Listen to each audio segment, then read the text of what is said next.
Alright, welcome back to our channel, EETV. Greetings, lovers of freedom all over the world. Biafra all over the world. This is Biafra Messages TV. Always bringing you the message of redemption and liberation to the heart and the minds of our people. Without wasting time, women and women. And I will turn on this update with us so illegal.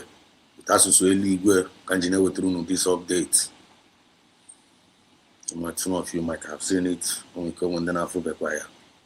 But for the record purpose, I record the choir corner over there. Because in the Bible, I said that on the bus that what I create last my papa and mama again. You know what I create again. You're talking my point. On a number this man up here. Prime Minister of Israel. If you go to our canal, my name is can make by this video or pass a living evidence. As a people who desire life, as people on an number, yes, as people who desire life, you have no choice than to Igibua. As a people who desire life, no one ando, it's already endo. You know when they're not weapon to go. And I'm one day there. All one ando, no chorondo. You know when they need to threaten a weapon to go. No one know that choice in we give Sanda. Ibusanda. Means peace through strength. So when I go to go, I go just such a keep to check it. Ibuto check it, Otago, Iburoche, get number, this man not care here. And he get the number, this man not care here. He get the number, I get the number. And that is the number, President Trump put Piapara. I don't know how about together. Apart Makaifa Mota, apart Michono Beladrea. Time down is Usuari, fan is Usuari na Nigeria. So no wonderful and Caliphate Casina or Hagan is Usuari. Sharia, Mami Anna, Kuiriba, Obro Kitana, Kohane Bish. Anabia. You cannot go here to go down. But one kind of boom, the God of justice, which is the God of heaven, why not to go down? When I'm not there. Chine Fungana do the updates. You're talking my point. Well, let's go there. My brothers and sisters, citizens of Israel, a short while ago, Israel and the United States launched a joint campaign, Operation Lion's Roar. The goal of the operation, to end the threat from the Ayatollah regime in Iran. At this hour, the IDF is attacking targets of the oppressive regime, facilities of the Revolutionary Guard and the Basij, and together with the United States military, ballistic missile sites that threaten both Israel and United States forces. This operation will continue as long as necessary. For 47 years, the evil regime in Iran has called out, "Death to Israel, death to America." It has trampled the citizens of its own country, it has terrorized the peoples of the region, and spread an extensive terror network throughout the entire world. It has invested enormous resources to develop atomic bombs and tens of thousands of missiles intended, as it defined it, to wipe Israel off the map of the world. It also armed the terror proxies around us, in Gaza, Lebanon, Syria, Iraq, Yemen, Judea, and Samaria, and it has spilled our blood. But if anyone needed further proof regarding the murderous nature of the Ayatollah regime, they received it last month. Because we all saw how this regime of terror in Tehran carried out an unprecedented mass slaughter of the citizens of Iran itself. It murdered in cold blood thousands of children, adults, and the elderly. Tens of thousands were imprisoned, tortured, and humiliated. And why? Only because they sought for themselves a life of freedom and dignity. In the war of revival and operation, like a lion cub, our heroic soldiers dealt a crushing blow to the Ayatollah regime and its proxies. But the wounded beast of prey has not ceased its attempts to recover, for that same purpose, to destroy us. In recent months, the tyrants in Iran have been plotting to rebuild their nuclear and missile capabilities, then hide them underground where we will not be able to strike them. If we do not stop them now, they will be immune. And for this purpose, their representatives in negotiations are trying to buy time in futile and deceitful negotiations with our American friends. But the tyrants in Iran have made a bitter mistake, because the United States is not buying their lies, and we will not sit idly by while the shadow of destruction hovers over us. And therefore, we have now launched Operation Lion's Roar, an action that is far more powerful than Operation Like a Lion Cub, which was very powerful. We are doing this in full cooperation with our friends in the United States, under the courageous leadership of President Trump. Together with the United States, we will strike a heavy blow against the terrorist regime. We will create conditions that will allow the brave Iranian people to cast off the yoke of this murderous regime. During Operation Am-Khalavi, I was asked many times whether toppling the regime was the goal of the operation, in addition to removing the nuclear and missile threat, and I replied that this was not the goal, but it could certainly be the result. And indeed, that is exactly what began to happen when millions of Iranians took to the streets. And now they are given the opportunity to take their fate into their own hands. Citizens of Israel, as in Operation Am-Khalavi, so too in the Lion's Roar, we will all be required to show patience and inner strength. Because there will be costs, and perhaps even heavy costs. But I know what wonderful strengths lie within our people, what wonderful strengths lie within you, citizens of Israel. Since the War of Resurrection began, we have stood together, and today too we will stand together with bravery, in brotherhood, with mutual responsibility. I ask all of you to strictly follow the Home Front Command's instructions, because as you already know, these instructions save lives. Challenging days lie ahead of us. Every military action involves risk, but the risk of not acting is infinitely greater. Because if we do not act, we will get a nuclear Iran, an Iran with tens of thousands of ballistic missiles, an Iran that will act to destroy us and will be immune to our counteractions. As a people who desire life, we have no choice but to go to battle. Except that this time we are doing it with the combined mighty power of the State of Israel and the United States of America. From here, I wish to address the citizens of Iran.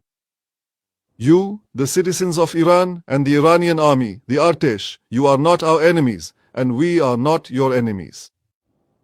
We have a common enemy, the murderous cult of the Ayatollahs, which has taken control of you through the oppressive forces of the Revolutionary Guard and the Basij. They are the ones who have degraded your wonderful country, dragging it to the lowest depths. They are the ones who slaughtered you in your masses. Therefore, in full coordination with my friend the President of the United States, I say to you, anyone who lays down their arms, including among the regime's forces, will ensure their safety and ensure their future. The Iranian people, in all its parts, the Persians, the Kurds, the Azeris, the Balokis, the Abkhazians, and all the other citizens of this wonderful nation, this is your opportunity to establish a new and free Iran.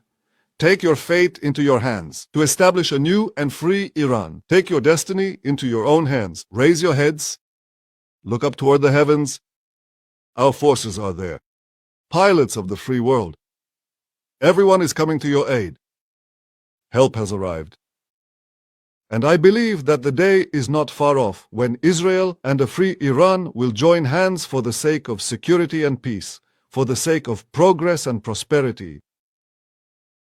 Citizens of Israel, I wish to thank from the bottom of my heart the President of the United States, Donald Trump, the American people, the American military. President Trump is not only Israel's greatest friend in the White House of all time, he is also a determined leader of the free world. He looks directly at future generations, decides what is good for America, and then acts with responsibility and courage. Together, we bring a great light to everyone in whom the aspiration for human freedom is planted. In your name, citizens of Israel, I salute the commanders of the IDF and its soldiers, our Air Force, the Intelligence Directorate, the Mossad. To the women and men of the security forces, to the women and men of the rescue forces, I salute them for their courage and for the power of their actions. And I say to you, an entire nation stands behind you. An entire nation offers a prayer for your success. My brothers and sisters, in 2 days we will celebrate the holiday of Purim. 2,500 years ago, in ancient Persia, an oppressor rose against us with the exact same goal, to completely destroy our people. But Mordecai, the Jew, and Queen Esther, with their courage and resourcefulness, saved our people. In those days of Purim, the lot was cast, and the wicked Haman fell along with it. Today too, on the holiday of Purim, the lot is cast, and the end of the evil regime is to fall as well. The prophet Amos says, "A lion has roared, who will not fear?" In Operation Lion's Roar we are roaring, "Fear not, Israel, for are you not a lion cub?" We will stand as one man with one heart, and with God's help we will ensure the eternity of Israel.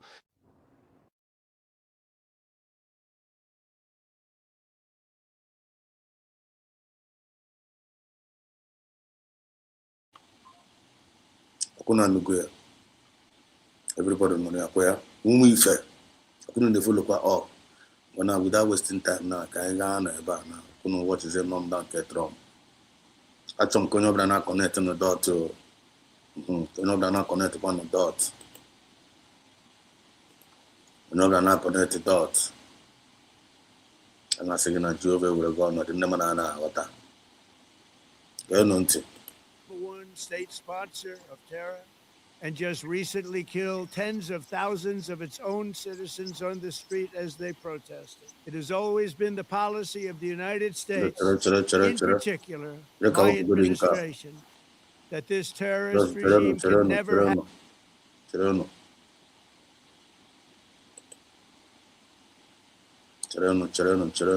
ka hope go this one. Ka just no go pitching ka just up. But now we have pitched this no as channels you pitch this you just up. So what has the na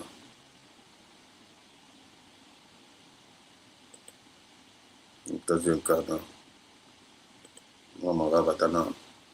Kwabatago. Manu mi fege nonte. Nonte. I don't know uses it now. Nonte. I have to say live kajine with the news out. I see the hot breaking the speeches of President Trump and Israeli Prime Minister Tumbawa. Kambowa. Okay, find the make it now. We go send over now. Israeli and America Jizuwa now. Also, Mohono. I'm a kind of quarter. No swim Mohono. No man, no one but don't support them. They'll blow rubber and I don't know the Niru. No, the Niru. No, all football Camaro now. Dana Sana Camado, 1 minute a week. One hatchery go to here and now. Kamalazia would the house of Bula. I imagine when I can recognize that USB one, the Cayenne and definitely made you half. But I will let us just continue to watch how it goes. Now listen. A nuclear weapon. This regime will soon learn that no one should challenge the strength and might of the United States Armed Forces. I built and rebuilt our military in my first administration, and there is no military on earth even close to its power, strength, or sophistication. My administration has taken every possible step to minimize the risk to U.S. personnel in the region. Even so, and I do not make this statement lightly, the Iranian regime seeks to kill. The lives of courageous American heroes may be lost, and we may have casualties. That often happens in war. But we're doing this not for now. We're doing this for the future, and it is a noble mission. They are not doing it just not for now. we are doing it for the future. So the ụmụ ha ka ha ndị na-abịa dị threatened by ndị ogbu ọrụ ọbara. Just like otu anyị nwa na-emekwa ihe USB na anyị nwa nọ na USB anyị na-fight. Most of us are the go old. Anyị na-fight for anyị nwa. Anyị nwa na-fight for ụmụ anyị ka ha ghara nọ under bondage na under Fulani Caliphate ka a na-agbọ ha ka pupe soup. Some people dịrị business si na ha na-eme city boy na business na-arachasị ndị Fulani ike. Bịa ka no and nonsense most of them na fight against our freedom. Continue to listen. We pray for every service member as they selflessly risk their lives to ensure that Americans and our children will never be threatened. God bless, long live all our USB elite squads. They protect our land. Otherwise, protect, defend our land. Some people another different thing. In a fight for mass in the Carlo. Gas in a call up on America. You're calling upon Israel. Kababa Batra Gosse in America. Then Kababanya get a friend of Chinekena Bogo there. My enaka. You are fake. But look when the America now, look when this look if you trust with team up with one mind, one strength. Not in the natural. On one when we ship, when we good results. Because Hannah walk with one mind, united they stand and divided they will fall. And I work on a United States of Biafra. United we stand and divided all our enemies will fall one by one. They were not by a nuclear-armed Iran. We ask God to protect all of our heroes in harm's way, and we trust that with his help, the men and women of the armed forces will prevail. Yes, They are sir. the greatest in the world, and they will prevail. To the Confirm. members of the Islamic Revolutionary Guard, Ganti. the armed forces, and all of the police, I say tonight that you must lay down your weapons and have complete immunity, Good night, or in the alternative, face certain death. So lay down your arms. You will be treated fairly with total immunity, My or God. you will face certain death. Magam. Finally, to the great proud people of Iran, I Ganti. say tonight that the hour of your freedom is at hand. Confirm. Stay sheltered. Don't leave your home. It's very dangerous outside. Bombs will be dropping everywhere. See? When we are finished, take over your government. It will be yours to take. Magam. This will be probably your only chance for generations. For many years, you have asked for America's help, but you never got it. No president was willing to do what I am willing to do tonight. Now you have a president who is giving you what you want. So let's see how you respond. America is backing you with overwhelming. Bring good And, fortune this year with TikTok ads.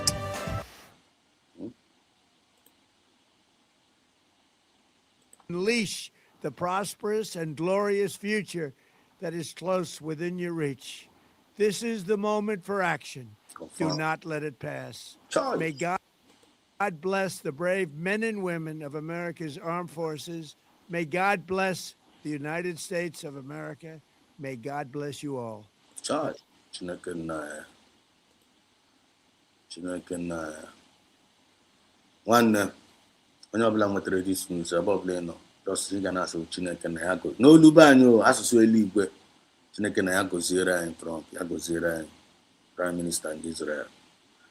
Amụọ nwoke si wuru nwoke. Amụọ nwoke ya wuru ihe anyị na-akpọ ezigbote leadership. Ka anyị na-akpọ mmadụ na ị nwere leader, mara na ị nwere leader.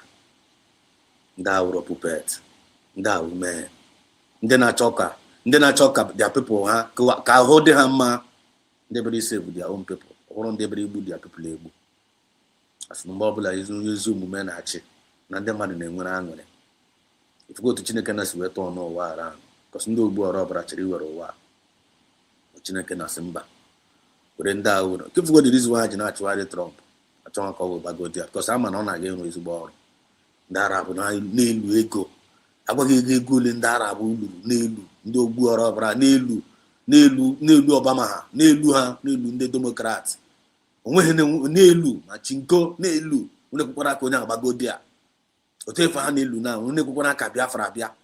ha na-elu unu ekwekwana ka Biafra bịa never allow Igbo man to rule like unu ekwekwana ha na-elu ihe send delegate ekwekwana ka because ha ma na Biafra bịa na nwa na everything ga-change ama m na-enwetakwa the point here ife anyị agbacha ihe na achọ m ka agbanyere unu nke a na ka agbanyere unu nke a unu gafe otu ndị mmadụ si enwere aṅụrị unu gafe ebe ndị mmadụ na-enwere aṅụrị cheke nọmba dizi anyị pịara here cheke nọmba vidio ahụ nwere ike ịtụtụ obere aka ahụ ọ ga-etụtụkwa obere aka chee ka mgbagodoro n'otu ndị mmadụ si enwere aṅụrị chee ka mbụzọ gbagodoro unu ka mbụzọ gbagodoro unu nke a first then ma agbaghị n'otu ndị mmadụ si na-enwere aṅụrị ya dị very very important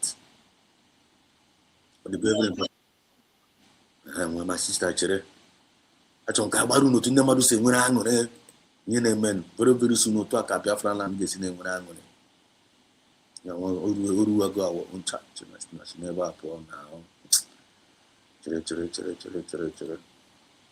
agbara n'otu ndị mmadụ si na-enwere aṅụrị it's very very important nwanne even though na vidio ga-eteta obere aka but it's worth watching.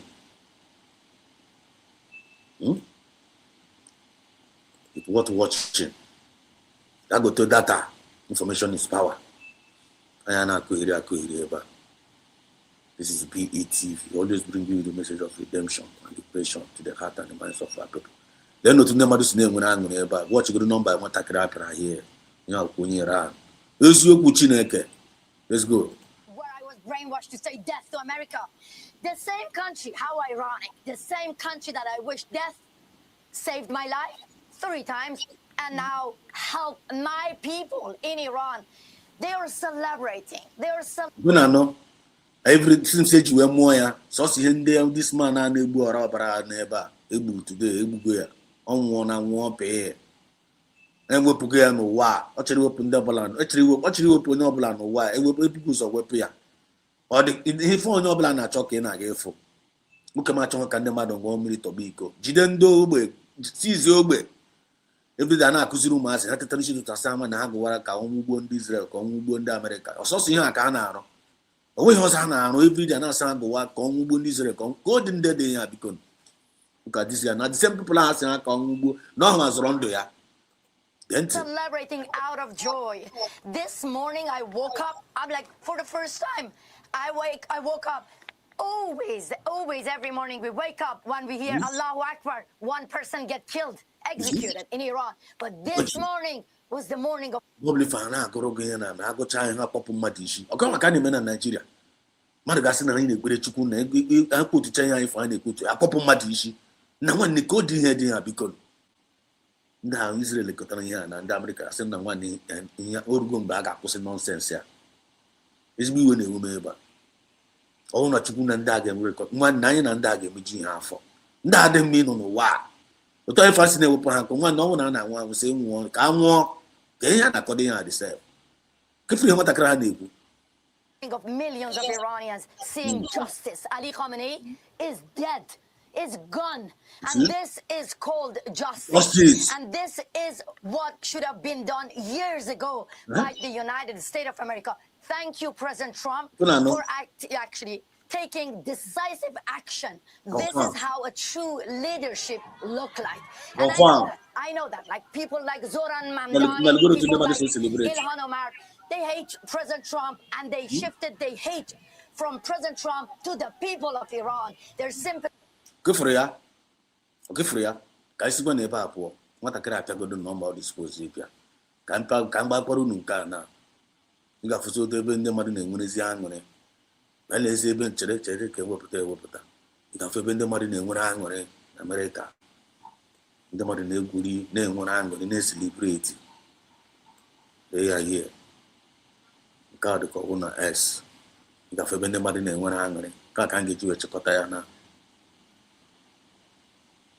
Ka fe bende mari ne ngwana ngare. Na wopu go di man.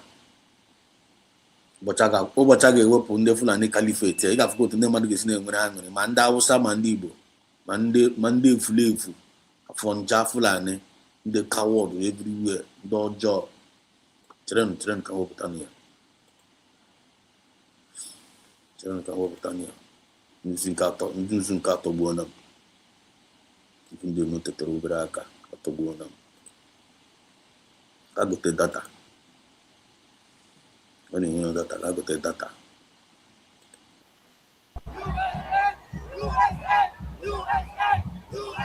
Nania.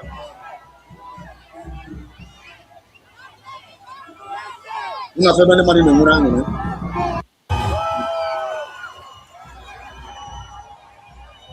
Ko bane mari na ngura ngene. Wa kita na o in a better place. Una na fe ya.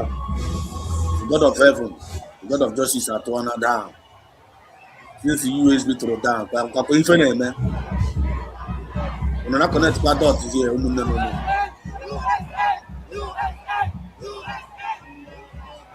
Una fe ya. Le kwen na kita na. Anya kita na. Unu la ya kita na ga fo ma ndị Israel kita na na-emekwu ya na ma ndị Iran, the citizens of Iran na ajam ona together. Onwezi onye na-ewesaziri ibe ya iwe. Onwezi onye na-agụziri ibe ya egwu ọnwụ. Onwezi onye na-agụziri ibe ya egwu ọnwụ. Ambassadors of peace, fairness, equity and justice.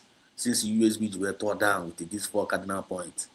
One knock ọchịkọwago ụwa ọnụ ọchịkọwa n'ụwa ọnụ asị na the government of this world shall be upon the shoulder of USB. Ọbụrụ na ya mmụọ ka mmụọ America rụọ ọrụ, Israel rụọ ọrụ ozugbo since USB na-atụbeda enu agwaragodi ihe a yesterday o nwere m 12 na-akọ ya n'ụmụ ndị ga-afụta news asị na Exodus na hapụ ihe anyị na-akọ ọnụ nwee dot not ya. Don't worry, ọ ga-efu gị n'anya. Ọkwa datin Thomas unu ahụ ndị datin Thomas unu ga-emecha they must bow. USB nwanne m ga-akwụsị ya hie nwanne ogologo okwu a na-adịkwana n'ụka mgbede nwanne ntị naanị ya na akwanụ ka drum nwanne ihe ahụ 26 minutes of this video ọ maka ndị ebe anyị ndị na watch and from ndị ebe anyị upload ka ọ bụrụ live program. So nwanne nweta this message a nwanne metụ aka na share button. Share this program nwanne, like this program and share it. This is your first time of coming across this our channel. Subscribe. You na enweta update ga na-emetụ gị n'ahụ. Ihe a bụ page ndị mmụọ. Information ị ga na-enweta ebe ahụ information ga-save a lot of people's life. Ọ ga-enye a lot of courage. Ọ ga-eweta a lot of hope. Ọ ga-eweta redemption. Ọ ga-eweta liberation. And onye ọbụla na-echere this our page echiche ọjọọ ga-agbari gị.